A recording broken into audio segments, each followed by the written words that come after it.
Okay, so knee injuries, especially ACL and MCL tears, are a significant challenge in professional women's football. And these types of injuries can sideline players for 9 to 12 months, even longer.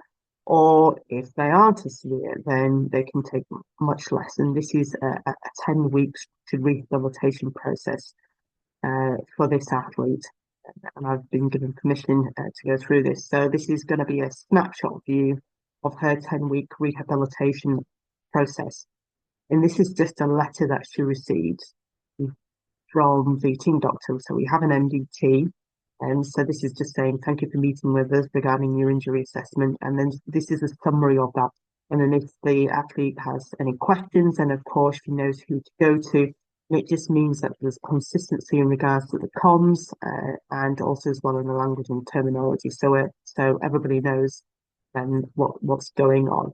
And of course, it doesn't matter whether you are a young athlete or whether you're a seasoned pro. If you've never had a serious knee injury before or a serious injury before, this is going to be very much a learning and education process for you. So this really helps, and this is just part of our service for athletes. In that, if you were to go to a private clinic or go and see a consultant or go to your GP, of course you're going to receive a letter to summarise. Okay, this is what we have found, and these are your next steps. To give you a little flavour of that process, this is just like a timeline of that rehab process. This is who's responsible, so I'm the primary rehab lead there. This is when she was injured on the 15th of January, and this was the mechanism, so valgus ball to the left leg, and then the medical assessment conducted on the 16th of January. What were those assessment results? And then getting imaging done very, very quickly. So I had a brilliant setup with uh, Leica imaging, and I would just to the straight uh, go straight to the head radiologist, Rebecca King. It's brilliant. So we got that in 2 days. Received the MRI results the next day. So minor PCL sprain and minor proximal patellotendinosis.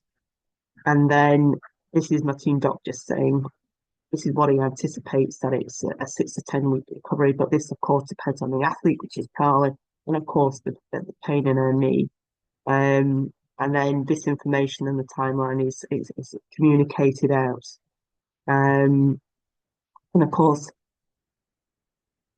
rehab is never a straight line. So, these timelines will flex depending on how that rehabilitation process goes and how the athlete responds to it. And of course, the reason why the MRI imaging was done very, very quickly was because of the January transfer window at the time. And also as well, I'm just saying here that I've emailed and phoned the head of radiology in regard to having quick results because we needed to make basically a decision as to whether we would need to, source another player in that window or not. But that wasn't the case. And of course, from that meeting, the player receives a letter, and we're ready to go ahead with the rehab process. And I'm just going to give you a little bit of that. So this is basically Carly's timetable. So this is D-Day when she gets injured here, and this is her first week where she's beginning to understand that process and what has happened to her. So she heads off home to Glasgow for a bit of TLC.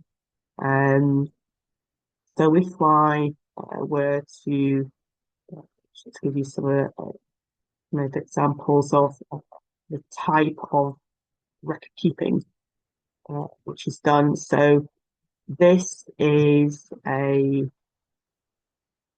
information sheet which basically records everything that the player is communicating in regard to their rehab and how they feel. For example, when they wake up in the morning. So, for example, here on the 26th of January, she says she didn't sleep well. She's wearing a knee brace. Throughout her knee rehab, she felt good throughout, and it was the first load to her knee. So I'm doing some slow eccentric goblet squats with her 3 second lowers. She's in a split lunge position, just holding the position with her body weight, and then can progress those loads. So I'm doing one-to-one rehab with her, and I believe, as part of the director HOP in regards to medical teams, is that rehab should be one-to-one. It's just for the quality um, of care, and also as well to get the best results for players. Here is just some of that training session content, and it's just color coded in regards to intensity and volume. So if it's in red, it's going to be high volume. If it's low, then it's in green. If it's moderate, then it's in orange.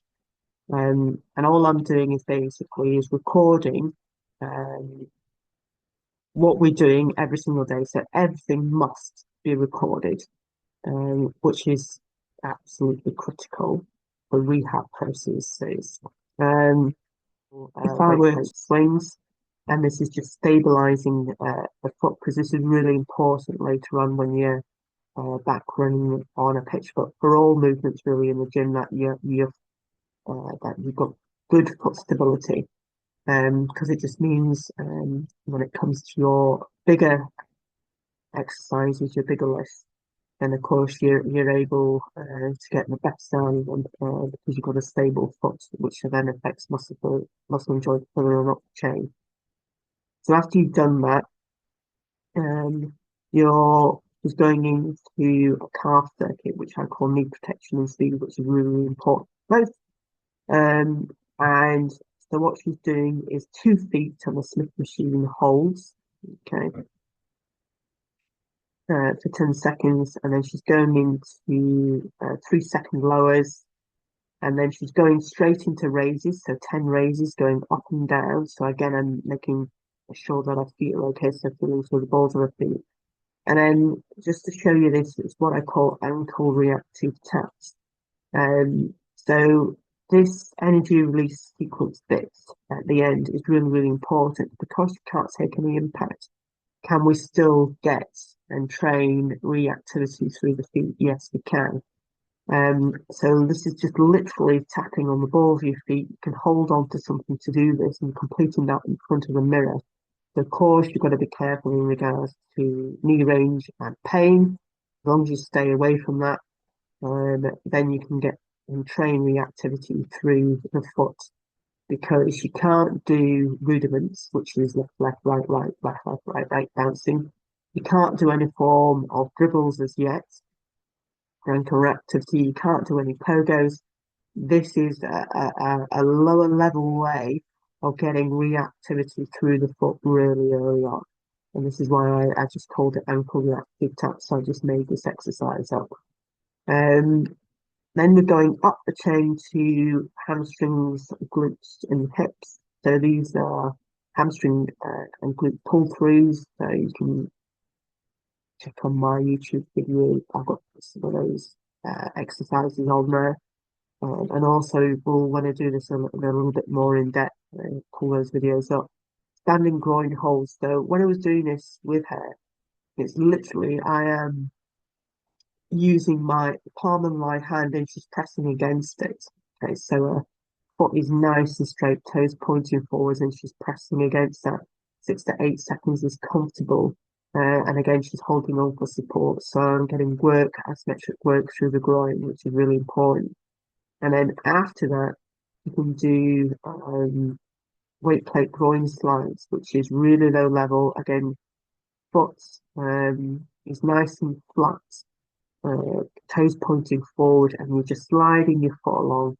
And this is body weight, and eventually, of course, you're progressing to weight plates on the floor, which you're moving as well. So I'll just give you an example if this comes up. So it's this position here, but it's really small, not as